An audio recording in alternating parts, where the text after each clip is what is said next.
Miriam had just written a letter that she mailed out to about 1,000 mosques all over the United States, pleading for help, explaining that Ansar Allah was trying to minister to poor people. It was in a poor neighborhood. It had tremendous financial obligations because of government pressure. Could you please help? She tells me she got one response, and we're standing in the mosque on a Friday. The letter, she said, elicited one reply. All I can say is what happens, happens, she said to me afterwards. I've done all I can. It's in God's hands. By the time I met Mohamed at Ansar Allah, Gharab had been jailed for nearly a year. No charges had been filed against him. No bond had been set. Another lawyer, Stephen Morley, had filed a habeas corpus petition to force the government to show why he was being detained. It was sitting in federal court. The mosque was stifling on one muggy day. I spoke to Miriam. She told me she didn't want to talk about the past. She was done talking. There was no point to it.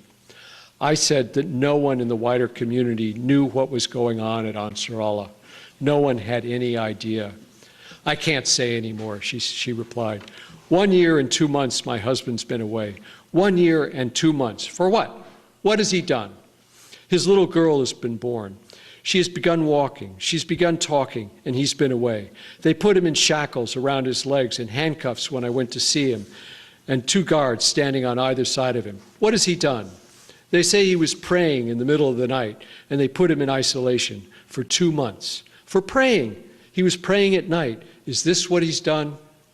By this point, Miriam had worked herself up, and the words were flowing, and she was about to burst into tears. We were standing near the bay door of the mosque after Friday prayer, and I felt like a burglar breaking into her most private affairs. She turned away from me and went into a small vestibule to compose herself. She was wearing a gray abaya. I'm sorry, she said, returning a moment later. I cannot talk about this. I begin crying. You can't understand. I told her that no one apparently wanted to talk about Ansar Allah, something I'd said to her several times in the past, because they were afraid. Yes, she said, people are afraid. All of them are terrified. I blame.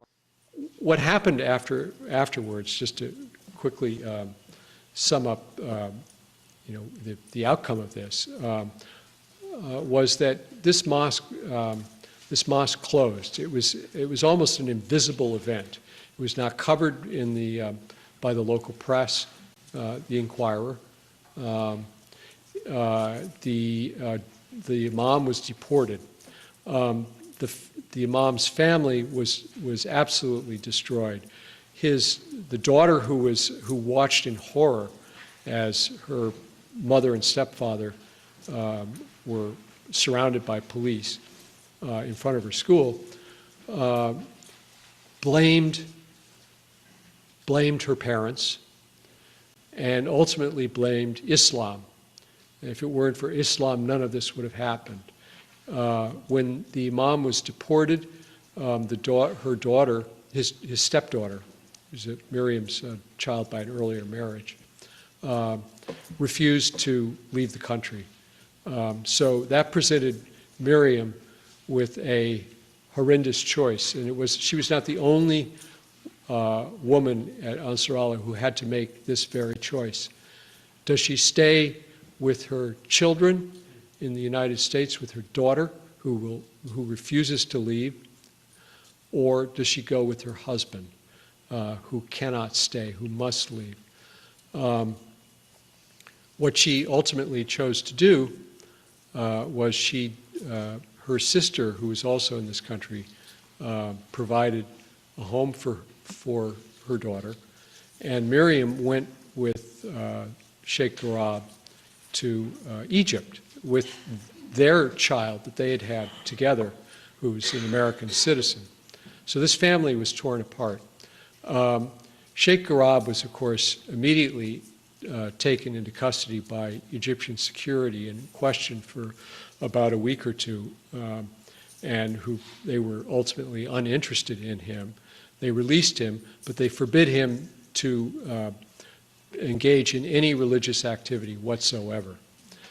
So he was unable to find any employment in any mosque.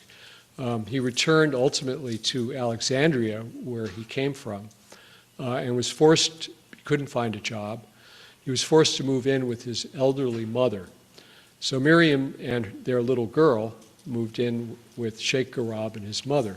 Miriam, who's a Moroccan, I say a Moroccan-born American citizen, found Egypt intolerable. It was a culture shock to the nth degree. She had a nervous breakdown. She came back to this country. I found her again just by chance. She was sleeping on a couch in a slum in Elizabeth, New Jersey, in the living room of a friend, an old friend of the Imam's. She was in the midst of a deep depression.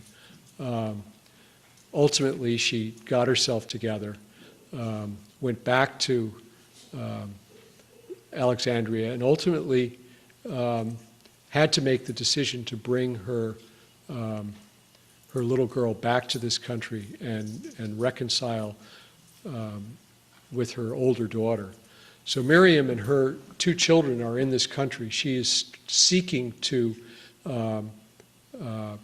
fight for her husband and his return here from the United States. But she's actually right now, she is the sole source of income that he has in Alexandria.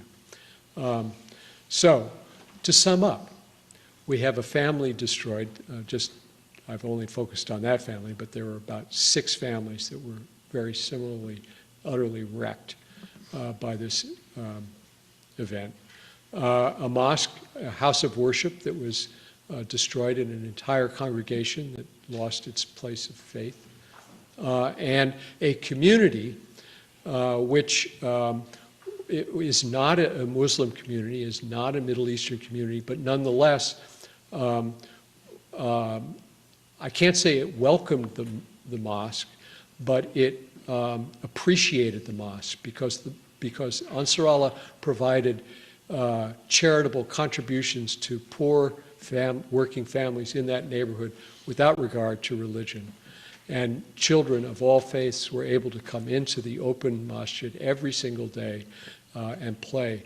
And in a neighborhood in the middle of a dense city, old city like Philadelphia, having a safe place for your kids to play in the middle of the day is, nothing to laugh at. It's very, very important. All those things are gone, and a tight ball of suspicion was made even tighter and more ominous as a result of this. So I want to thank you. If anybody has a question or two. Do you get it? There wasn't any evidence of terrorism. Someone made a bogus charge. But instead of investigating it and dismissing it, the authorities covered up their mistake with a flurry of arrests, imprisonments, and expulsions. And it had terrible effects for the families involved.